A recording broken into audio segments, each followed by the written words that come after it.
بعد از خدا توئی قصہ مختصر۔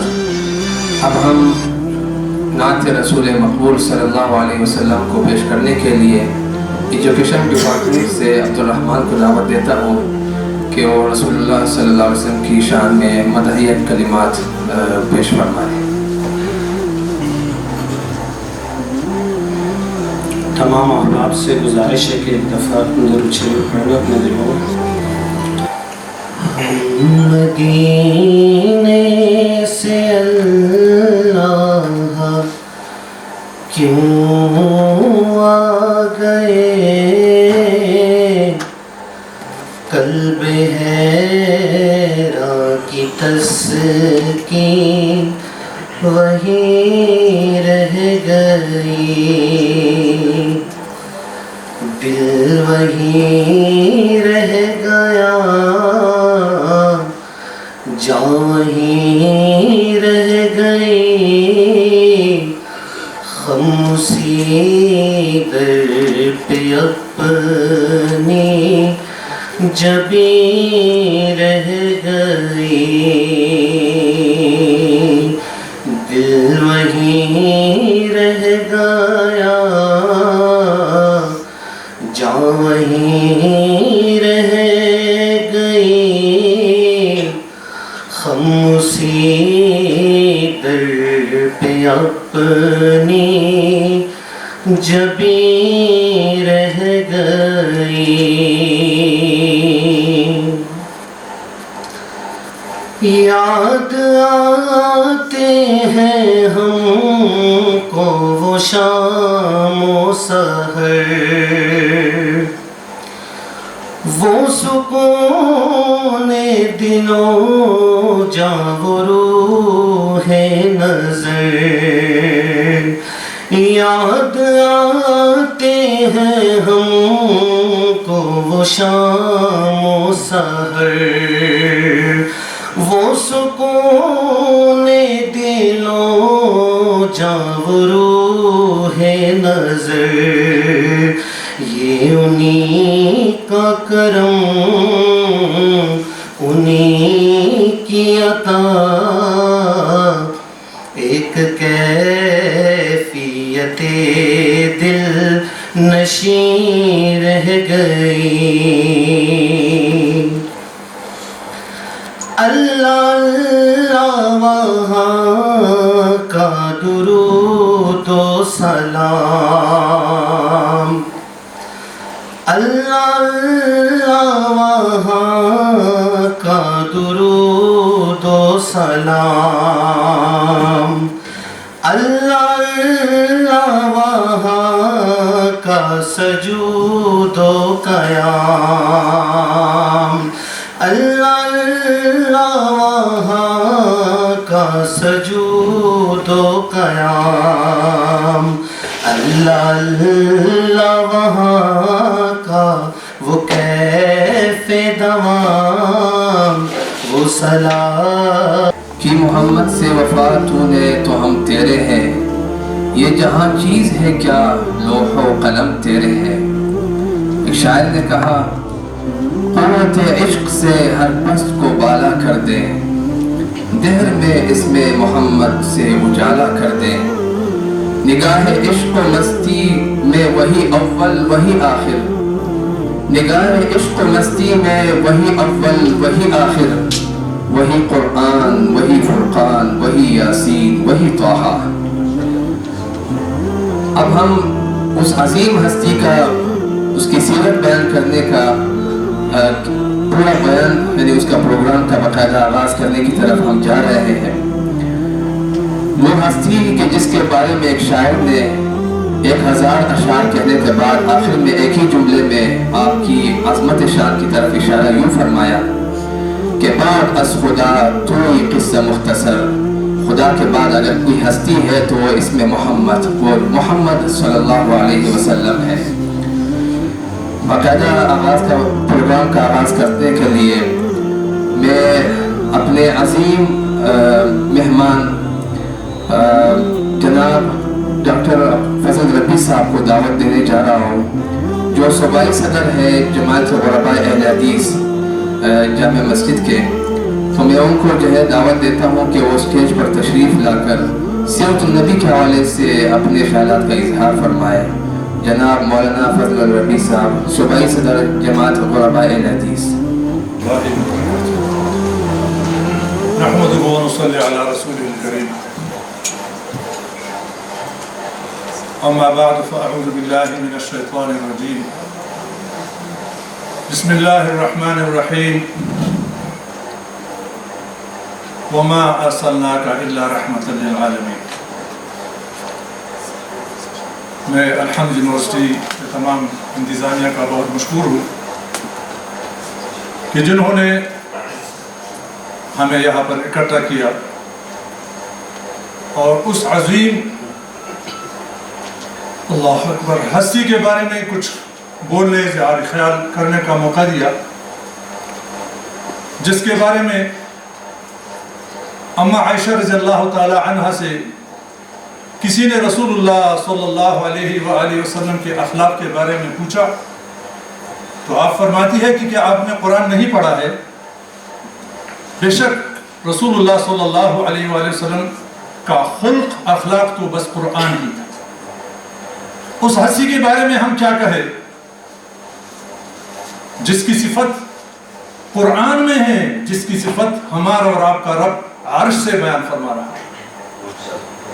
وہ ہستی، آپ سب ماشاءاللہ ویل ایجوکیٹڈ لوگ موجود ہو، سب عظیم شخصیات کی کتاب جس نے لکھی ہے وہ مسلمان رائٹر نہیں ہے، لیکن ان عظیم بک میں سر فہرست جس کا نام ہے وہ آپ سب کو معلوم ہے کہ وہ محمد صلی اللہ علیہ وسلم۔ ڈیٹیل میں نہیں چاہتا ہوں کہ اس پر اعتراضات ہوئے اور اس نے کیا جواب دیا۔ میرے بھائی اور دوستوں اور میری پیاری پیاری بہنوں، یہ آپ سب کو معلوم ہے کہ اس طرح اکثر گیدرنگ ہوتی ہے، ہم آتے ہیں، کچھ سناتے ہیں یا سنتے ہیں اور واپس چلے جاتے ہیں۔ مکے میں جب رسول صلی اللہ علیہ وآلہ وسلم نے اس دعوت کا آغاز کیا جو مجھ اور آپ جیسے انسان تھے، اس وقت یہ تصور نہیں تھا جو آج بھی اس کے بارے میں کوششیں ہو رہی ہیں، ملحدانہ کوششیں کہ نعوذ باللہ اللہ نہیں ہے، نعوذ باللہ موت کے بعد دوبارہ زندگی نہیں ہے۔ وہ لوگ اسی عقیدے میں بالکل ڈوب گئے تھے۔ ابھی اس وقت یہ بات کہ جب ہم مریں گے اور قرآن کے اندر وہ تمام جملے موجود ہیں کہ ہم دوبارہ زندہ ہو جائیں گے جب ہماری ہڈیاں ریزہ ریزہ ہو جائیں گی، یہ تو عجیب بات ہے۔ لیکن اس نے زندگی کیسی گزاری تھی کہ اس وقت کے وہ جاہل ترین لوگ جن کی دشمنیاں سالہ سال صدیاں گزرتی تھی، اپنی بچیوں کو زندہ درگور کرتے تھے۔ انہوں نے کہا آپ کی بات بالکل سچ ہے، جربناک مرارا فما وجدنا فیک الا صدقا صدقا، بار بار ہم نے آپ کو آزمایا، جب بھی آزمایا آپ سچے ثابت ہو گئے، آپ کی کوئی بات غلط نہیں۔ بات آگے بڑھتی ہے اور جب ایک اللہ رب العالمین کی سلطنت کی، وحدانیت کی، عبدیت کی بات آتی ہے تو اپنے بھی بیگانہ ہو جاتے ہیں۔ رحمت للعالمین، آج مجھے اور آپ کو پتا ہے کہ جب ہم گاڑی چلاتے ہیں اور پیچھے سے کوئی ہارن بجاتا ہے تو ہم ایسے ہو جاتے ہیں جیسے کسی نے ہمارے جسم پر تیزاب پھینکا، ایسے ہے نا؟ لیکن رحمت للعالمین، اللہ نے اس کو وما ارسلناک الا رحمت للعالمین، ہم نے آپ کو نہیں بھیجا، وما، اور ہم نے آپ کو نہیں بھیجا الا رحمت للعالمین، مگر بھیجا ہے تو پوری انسانیت کے لیے صرف نہیں، تمام عالمین کے لیے رحمت بنا کر بھیجا ہے۔ طائف کا واقعہ، پورا جسم لہو لہان ہے، اور حدیث میں موجود ہے کہ رب العالمین کی طرف سے 2 فرشتے آتے ہیں۔ تھوڑا اپنا اور آپ کا موازنہ، اگر میرا اور آپ کا تعلق افسی، پولیس، آرمی کسی کے ساتھ ہو اور ہمارے ساتھ کوئی ایسی حرکت کرے، یکدم فون کریں گے، اور اگر سامنے ہمارا کوئی سپاہی دوست کھڑا ہو ہم کہیں گے یہی ہے، کیا حال ہے؟ ہم نے دیکھا کئی بار، لیکن افسی والے نہیں، عرش سے آرڈر اجازت لے کے 2 فرشتے آ رہے ہیں اے محمد صلی اللہ علیہ وسلم، رب نے آپ کی قوم کی بات اور آپ کے ساتھ جو سلوک ہوا رب نے دیکھا، رب دیکھ رہا ہے، سن رہا ہے۔ اگر اجازت ہو تو طائف کے دونوں طرف کے پہاڑ، آپ نے کیا فرمایا؟ مسافر بھائی اور بہنوں، یہ دنیا ہماری نہیں ہے۔ اس وقت سے لے کر آج تک کتنے لوگ آئے اور گئے، شیطان ہمارے اوپر ایسے ہاتھ پھیر رہا ہے، آپ ہم کچھ بھی نہیں۔ الدنیا خلقت لکم، دنیا تمہارے لیے پیدا کی گئی ہے، لیکن وَأَنْتُمْ خُلِقْتُمْ لِلْآخِرَةِ، تمہاری زندگی کا مقصد دنیا نہیں ہے، تمہاری زندگی کا مقصد آخرت ہے۔ علامات سے بیٹھے ہوئے ہیں، اسی بارے میں وہ بات کریں گے، لیکن جو میں درد دل لے کے آیا ہوں وہ ٹکڑا سنانا چاہتا ہوں۔ وہ کیا ہے میرے محترم مسافر مہاجر بھائیو؟ ایک وقت تھا کہ جب آدم علیہ السلام زمین پر اتارے جا رہے تھے، میرے رب نے فرمایا فَإِمَّا يَأْتِيَنَّكُم مِّنِّي هُدًى فَمَن تَبِعَ هُدَايَ فَلَا خَوْفٌ عَلَيْهِمْ وَلَا هُمْ يَحْزَنُونَ۔ آدم آپ جاؤ، میں اور آپ ذریت کی صورت میں موجود تھے، تمہاری اولاد بھی، لیکن دنیا میں زندگی بسر کرنے کا طریقہ اپنا نہیں، وہ میں بھیجوں گا۔ فَمَن تَبِعَ هُدَايَ، بس جس کسی نے جس دور کا اس نہج پہ چلے گا، فَلَا خَوْفٌ عَلَيْهِمْ وَلَا هُمْ يَحْزَنُونَ، صرف یہ وَلَا خَوْفٌ عَلَيْهِمْ وَلَا هُمْ يَحْزَنُونَ صرف اولیاء کے لیے نہیں ہے، آپ کے لیے ہے، یہ آپ کے لیے، میرے لیے ہے، قیامت تک ہر انسان کے لیے ہے۔ جب وہ یہ بات سمجھ جائے، دل پھٹنے کا مقام کیا ہے اور رہے گا کہ ہماری کوشش یہی ہے کہ لوگ واہ واہ کریں، اور اس بارے میں نبی علیہ السلام نے فرمایا من صام یرائی فقد اشرک ومن تصدق یرائی فقد اشرک۔ ایک بندہ نماز پڑھتا ہے، زبان سے نہیں کہتا، دل کے اندر لوگ مجھے دیکھیں، فرمائیے مجھے صدقہ کرتا ہے، لیکن جب یہ جذبہ ہو، میں چھوٹے چھوٹے پوائنٹ سامنے رکھتا ہوں، اللہ کرے کہ یہ مرض مجھ سے اور آپ سے نکل جائے اور دنیا سے۔ نوجوانوں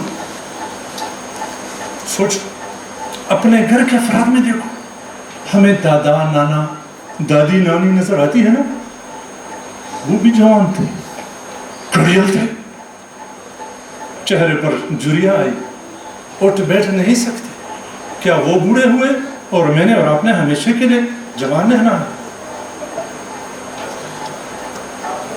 نبی علیہ السلام فرماتے ہیں کہ میں تم کو مقبروں میں جانے سے روکتا تھا، فزوروها، جاؤ، فإنها تذکرکم الآخرہ،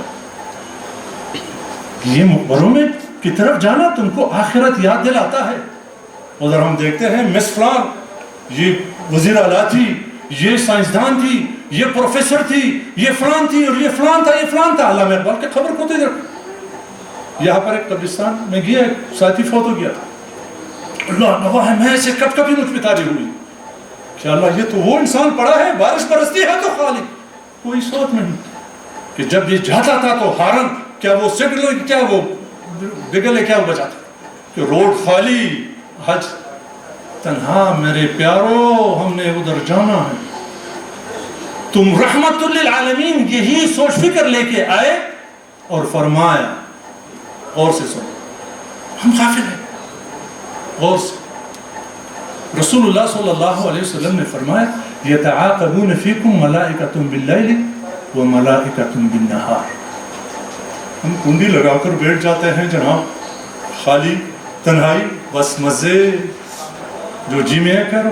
فرمایا نہیں، یتعاقبون فیکم ملائکۃ باللیل و ملائکۃ بالنہار، تمہارے تعاقب میں اللہ نے فرشتے لگائے ہیں، رات کو بھی دن کو بھی، رحمت للعالمین کے اس رحمت کے جذبے سے قربان جاؤ۔ کس عجیب انداز سے سمجھانا، دن کو رات کو تمہارے ساتھ، تمہارے تعاقب میں اللہ کا فرشتے لگے ہوئے ہیں، لیکن ہمیں نظر کیوں نہیں آتی؟ سورۃ بقرہ کی ابتدا میں ہے والذین یؤمنون بالغیب، اگر نظر آ جائے پھر تو معاملہ ختم۔ سورۃ المؤمنون میں فرمایا حتی اذا جاء احدهم الموت قال رب ارجعوني لعلی اعمل صالحا فيما تركت كلا انها كلمة هو قائلها ہائے ومن ورائهم برزخ الى یوم یبعثون. جو موت کی گھڑی آتی ہے اور ابھی سب کچھ نظر آتے ہیں، فرشتے جب ہم سن رہے تھے وہ تو نظر آ گئے. اے رحمت للعالمین، تمہارے اوپر جو کتاب نازل ہوئی ہے اسے تو ہم غافل ہیں. کب سمجھیں گے؟ کب سمجھیں گے؟ کیا فرمایا کہ جب موت کی گھڑی آتی ہے پھر صاحب، پھر مس، پھر میڈم، پھر یہ ینگ جنریشن، ہر ایک کہ رب ارجعونی، اللہ مجھے مہلت دے دو. کس لیے؟ ٹچ موبائل ہے، شادی ہے، دوستی ہے، یاری. نا نا نا نا، لعلی اعمل صالحا، تاکہ میں وہ صالح عمل کروں. ما ترکت، جس کو میں نے چھوڑ دیا تھا، جس کو میں نے اگنور کیا تھا، جس کو میں ٹائم ویسٹ کر سمجھتا تھا. راتوں کو اٹھنا، رب کو منانا، قرآن کو سمجھنا، گڑ گڑا کے کہ اللہ یا اللہ، اللہ ہم سب کو موت سے پہلے پہلے یہ احساس نصیب ہے. یہ ہے رحمت للعالمین کا وہ عظیم پہلو. رحمت للعالمین. آج ہم کیوں پوری دنیا میں ہم دیکھیں، تمام مخلوق میں مسلمان کس حال میں، کیوں ذلیل ہے؟ ان اللہ یرفع بهذا الكتاب اقواما ویضع به آخرین. رحمت للعالمین کے ساتھ جو رحمت اللہ نے نازل کی تھی، یا ایھا الناس قد جاءتکم موعظۃ من ربکم وشفاء لما فی الصدور وہدی ورحمۃ للمؤمنین. سورہ یونس. اے لوگوں، تمہارے پاس تو اللہ کی طرف سے ایک نصیحت آئی ہے. دلوں کے اندر جو امراض ہے، بلاکیج بلڈ کا نہیں، بہت بری بیماری ہے، اس کا علاج ہے. پھر ساتھ کیا فرمایا کہ یہ مومنین کے لیے رحمت ہے. تو ادھر تو اللہ نے رسول اللہ صلی اللہ علیہ وسلم کو رحمت للعالمین، بہت غور سے رحمت ہے. اس وقت بھی جب رسول اللہ صلی اللہ علیہ وسلم مکے میں، مدینے میں موجود تھے، کتنے لوگ کفر کی حالت میں، کیونکہ رحمت کی انہوں نے قدر نہیں کی، رحمت کا انہوں نے مقابلہ کیا، ساتھ نہیں دیا، کفر کی حالت میں چلے گئے. آج ہم مسلمان ہیں لیکن نام کے مسلمان. یاتی علی الناس زمان، لوگوں پر ایک زمانہ آئے گا، کہیں وہ زمانہ تو آج کا نہیں جس میں ہم زندگی گزار رہے. لا یبقى من الاسلام الا اسمہ، اور اسلام کا نام رہ جائے گا. ولا يبقى من القرآن الا رسم، قرآن کے حروف الفاظ ہے، ورڈ سے ختم. اس کے حروف، لو انزلنا هذا القرآن على جبل لرأيته خاشعا متصدعا من خشیة اللہ. ہمیں کیا ہوا ہے؟ ہمارے اندر تو احساس ہے، عقل ہے، شعور ہے، ہم پر کیوں لرزہ طاری نہیں ہوتا؟ لیکن رب کا کرم ہے. محترم سامعین، جس پر اللہ کرم فرماتا ہے اس پر لرزہ طاری ہوتا ہے. قرآن میں ہے، جب ان پر اللہ کی قرآن کی آیت پڑھی جاتی ہے ان کا ایمان بڑھ جاتا ہے، اپنے رب پر توکل کرتے ہیں. اس کے لیے وقت دینا پڑے گا، اپنے آپ پر محنت کرنی پڑے گی. یہ خود رو پودا نہیں ہے. قرآن میں اللہ نے اس احساس کو، اس رحمت کو اپنانے کا طریقہ بتایا ہے. والذین جاہدوا فینا لنہدینہم سبلنا. محنت آپ کرو گے پھر ہم ضرور بھی ضرور تم کو راستے دکھائیں گے، جنت کا راستہ دکھائیں گے. آپ کے اندر جو روح ہے وہ مر چکی ہے. اللہ معاف فرمائے، جیسے یہ ٹیبل ہے اس پر اسلام کا اور ایمان کا لاشا پڑا ہے، ہمیں نظر ہی نہیں. ہم اپنا ایمان خود ذرا سوچیں. جو شروع میں نے وہ حدیث شروع کی تھی اس میں اس کو ذرا غور سے سن لیجیے. فرمایا کہ یتعاقبون فیکم ملائکۃ باللیل و ملائکۃ بالنہار، دن کو رات کو تمہارے تعاقب میں فرشتے. ویجتمعون فی صلاۃ الفجر و فی صلاۃ العصر، اور ہم سے بیٹھے ہوئے فجر کی نماز میں اور عصر کی نماز میں ان کا اجتماع ہوتا ہے. کیسے؟ عصر کے ٹائم فرشتے آئے، فجر تک ان کی ڈیوٹی ہے. تو ہماری پاکستانی ڈیوٹی نہیں ہے کہ دوسرے کو آئے نہ آئے، چلو ہمارا تو ٹائم پورا ہو، چلو نہیں. اور فرشتے بھی ایسے نہیں ہے کہ جناب چلو آج 10 منٹ لیٹ جاتے ہیں. اللہ رب العالمین کا نظام ہے. ابھی فجر کے فرشتے آئے، رات کے فرشتے موجود ہیں. یہ فرشتے عصر تک، تو رات کے فرشتے آئے چلے جائیں گے. آگے سن لیجیے. ثم يعرج الذين باتوا فيكم رحمت للعالمین نے کیا فرمایا؟ پھر وہ فرشتے، وہ ملائک جنہوں نے تمہارے ساتھ گزاری تھی، وہ اوپر چڑھتے ہیں. فَيَسْأَلُهُمُ اللَّهُ وَهُوَ أَعْلَمُ بِهِمْ. اللہ ان فرشتوں سے میرے اور آپ کے، کیونکہ پورے شہر کے لیے 2-3 فرشتے نہیں ہیں. قرآن میں ہے مَا يَلْفِظُ مِنْ قَوْلٍ إِلَّا لَدَيْهِ رَقِيبٌ عَتِيدٌ. انسان ذرا سنبھل کے، ہم تو بڑا بدماش بنا ہوا ہے. ہم اپنی قومیت پر فخر کرتے ہیں، میں فلان ہوں، تو مجھے جانتا نہیں ہے. ارے باپ نے رب کو تو جانو. ہم نے اپنے آپ کو نہیں پہچانا. فرمایا غافل نہیں. جب ہم بالکل اس طرف توجہ نہیں دیتے، اور پھر ہم کہے مجھے تو پتہ نہیں تھا کہ دنیا میں ہم کو ایسے جرم کرے اور عدالت کے سامنے کھڑے ہو کہ ہمیں پتہ نہیں تھا تو ہمارا 18 بجائیں گے. اللہ کی عدالت ایسی نہیں ہے. قرآن موجود ہے، حدیث موجود ہے، علماء موجود ہے. ہمارے پاس ٹائم نہیں ہے، ہم خود مجرم ہیں. فرمایا کہ ما یلفظ من قول، انسان زبان سے کوئی لفظ نکالتا ہے فوراً لکھنے والے لکھ لیتے ہیں. تو یہ فرشتے ثم یعرج الذین باتوا فیکم، پھر وہ فرشتے جب اوپر چڑھتے ہیں فیسألہم اللہ وہو اعلم بہم، اللہ ان فرشتوں سے میرے اور آپ کے بارے میں پوچھتا ہے، حالانکہ اللہ فرشتوں سے بڑھ کر ہماری حالت کو، ہمارے بارے میں جانتا. کیف ترکتم عبادی، کس طرح تم نے میرے بندوں کو چھوڑا. آئے نا کیسے چھوڑا. تفصیل میں نہیں جاتا، قرآن حدیث میں بھی اس کے بہت لمبا فلسفہ موجود ہے. ترکناہم وہم یصلون، مالک ہم نے ان کو چھوڑا، وہ نماز پڑھ رہے تھے. وآتیناہم وہم یصلون، اور جب ہم ان کے پاس چلے گئے اس ٹائم بھی وہ نماز پڑھتے، عصر کی نماز، فجر کی نماز. پوری زندگی ہم اس احساس میں گزاریں. تو آپ خود سوچیں ہماری زندگی کیسی ہوگی اور ہماری موت کیسی ہوگی. ایک حدیث جس سے ہم بالکل اللہ کرے کس طرح نہ ہو، لیکن جیسے پورا معاشرہ ہے اس اندھیرے میں ہم ڈوبے ہوئے. رسول اللہ صلی اللہ علیہ وسلم رحمت للعالمین نے اپنی رحمت کا ادھر ایک عجیب سا اظہار فرمایا کہ میری امت، ان اللہ لا ينظر الى صورکم ولا الى اموالکم. ہم تو ایک دوسرے کے چہروں سے متاثر ہوتے اور دیکھتے ہیں نا، اور مالوں کو. ہمیں پیدا کس لیے کیا ہے؟ للہ میراث السماوات والارض، زمین آسمان سب کچھ اللہ کا ہے. کسی کی خوبصورتی سے، کسی کے مال سے تو ہم اور آپ متاثر ہوتے ہیں. اللہ ایسا نہیں سمجھایا. ان اللہ لا ينظر الى صورکم، اللہ تمہارے چہروں کو، مالوں کو اور اس سے متاثر نہیں ہوتا، یہ نہیں چاہتا ہے. ولکن ينظر الى قلوبکم واعمالکم. اس میں رحمت للعالمین کی وہ رحمت للعالمینیت کہ ایک نظر اور بھی تمہاری طرف متوجہ ہے، جس سے تم غفلت میں زندگی گزارتے ہو. جاگ جاؤ. یہ قرآن ایسی عظیم کتاب ہے، اللہ اس سے ہمارا دنیا میں جلد از جلد تعلق بنائے، ورنہ ایسا نہیں کہ ہم ادھر سے خالی ہاتھ چلے جائیں. اس حدیث میں کیا ہے کہ تم جو کچھ نظر میں رکھتے ہو، دن رات جس فکر میں بستے ہو، ذرا اس سے نکل جاؤ. ایک اور نظر بھی تمہاری طرف متوجہ ہے، اور وہ نظر کس کی ہے اور کس حال میں اللہ نہ کرے ہم مر جائے. یہ بات بار بار یاد آتی ہے، ذرا عرض کرتا ہوں. 2002 کی شاید بات تھی، لاہور میں پروفیسر عطا الرحمن ثاقب صاحب، یہ عربی کورس کا ایک کورس تھا، میں اس کے لیے گیا تھا. تو میں بھی اسٹیج پہ بیٹھا تھا. میں نے خاتون کو دیکھا جو ایسی حالت میں آئی تھی. تو ایسی کلاس ختم ہو گئی، میں نے کہا علامہ صاحب، وہ سمجھ گئے.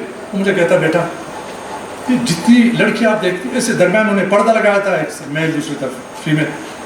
میں کہا ان کو پتہ نہیں تھا، اور باقی کو دیکھو آپ کو کوئی بھی اس طرح نظر کوئی لڑکی نظر آتی. میں نے کہا قرآن ہے اس طرح کتاب کہ جب تعلق اللہ کے ساتھ بن جائے، ہر انسان چاہتا ہے جیسے کسی بڑے کے ساتھ ہمارا تعلق بن جائے، اسے کچھ شروط ہو، ہم کوشش کریں گے، کیا پیسہ لگ جائے، محنت ہو، میں اپنے آپ کو یہاں تک پہنچاؤں گا.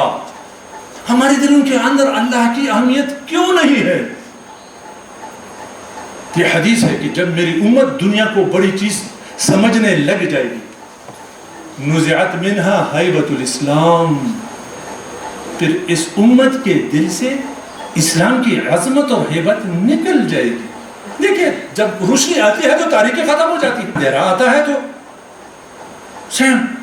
جب اللہ کے ساتھ ہمارا تعلق بن جائے گا پھر آپ دیکھیں کہ ہماری زندگی بالکل تبدیل ہو جائے گی، اور پھر ہم خود سمجھ جائیں گے صبح سے شام تک، شام سے صبح تک ایک ایک لمحہ ہم اس طرح گزاریں گے جیسے حقیقت میں ہم آخرت کے لیے پیدا ہو گئے. محترم سامعین، میرے اور آپ کے سامنے کتنے لوگ اس دنیا سے چلے گئے. ہم اسی کوئٹہ بلوچستان کی ذرا تھوڑا سا یا دہانی کریں ماضی کچھ سال پہلے سندھ میں کیا ہوا، ادھر کیا ہوا. آج ان بندوں کا کوئی نام نہیں. میں خود ٹیچر ہوں. یہ ووٹنگ لسٹوں میں جب ہماری ڈیوٹی لگتی ہے ہمارے اندر اللہ کرے کہ وہ روحانی ایمانی احساس آ جائے. ہم ایک ریڈ کلر کا، شاید آپ لوگوں نے بھی ڈیوٹی کی ہوگی، ایک نام پر ہم ایسا کیسے لکیر کھینچتے ہیں اور بتانے والے بتاتے ہیں کہ یہ میر صاحب تھے، یہ خان صاحب تھے، یہ میڈم فلان تھی، یہ فلان تھا. ایک دن میرے اور آپ کے نام پر بھی یہ قلم کھینچا جائے گا، لیکن کوئی بات نہیں. ایک حدیث میں نے پڑھی، الموت تحفۃ المؤمنین. تحفہ، گفٹ، یہ معمولی بات نہیں. اللہ ہمیں سمجھائے موت سے پہلے. اور ایسا نہ ہو کہ ادھر آ کر یار کوئی سیمینار ہے ہم سنیں گے، سنائیں گے، چلیں گے. اللہ کرے کہ ہم اس نیت سے بیٹھ جائیں کہ میرے اللہ نے مجھے پیدا کیا. اور قرآن میں ہے، اللہ نے عزازیل کو، شیطان کو کہا تم نے اس کو سجدہ کیوں نہیں کیا؟ لما خلقت بیدی، جس کو میں نے اپنے ہاتھوں سے پیدا کیا. ہمارے اندر اتنی بھی غیرت نہیں، وہ احساس نہیں کہ اللہ آپ نے ایک کیسا جملہ قرآن میں لکھا میری وجہ سے، اور شیطان کو ادھر سے راندہ درگاہ کر دیا اور ہم پر اللہ کے ساتھ رحمت للعالمین کے ساتھ بس سیمینار ہے، بات سنی سنائی اور چلے گئے. ایک دن آئے گا اللہ ہم سے پوچھے گا تو سناتا تھا، تو سنتا تھا، تمہارے اندر وہ بات بھائی ایسی طرح نہ ہو.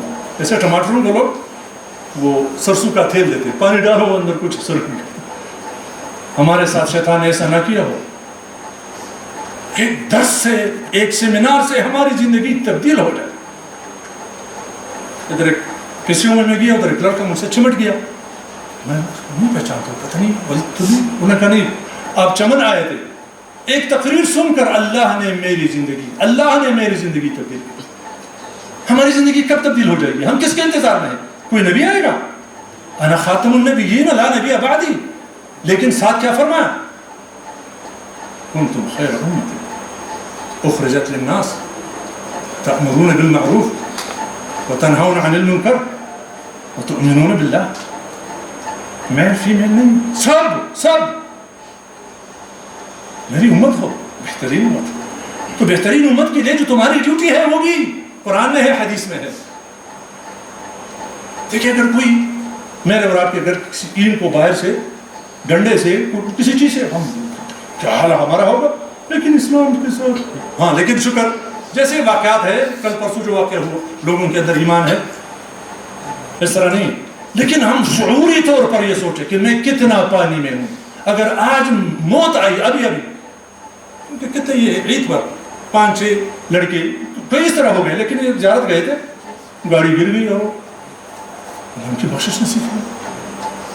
اس طرح نہیں. وہ ہمارے کے عالم فرما رہے تھے کہ اللہ تو اس کو بخش دلا کر چلو میں نے بخش. ایسا نہیں ہے.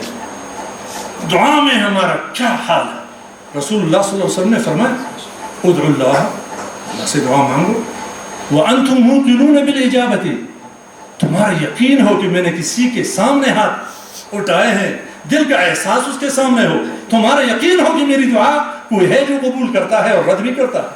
کیونکہ ان اللہ لا يقبل من قلب لاہ غافل، جب تمہارا دل غافل ہوگا، بے پرواہ ہوگا، اللہ توجہ نہیں دیتا، نہیں قبول کرتا. تو یہ لڑکے جو فوت ہو گئے، میں یہ داؤد شاپنگ سینٹر کے ادھر شاپنگ کے لیے سے گیا تھا، تو ایک لڑکے کو میں تھوڑی سی آخرت کی بات کر رہا تھا. تو اس لڑکے نے کہا مولانا صاحب وہ سامنے دکان نظر آتی ہے. میں نے کہا، انہیں کہا وہ دکان ان کی ہے.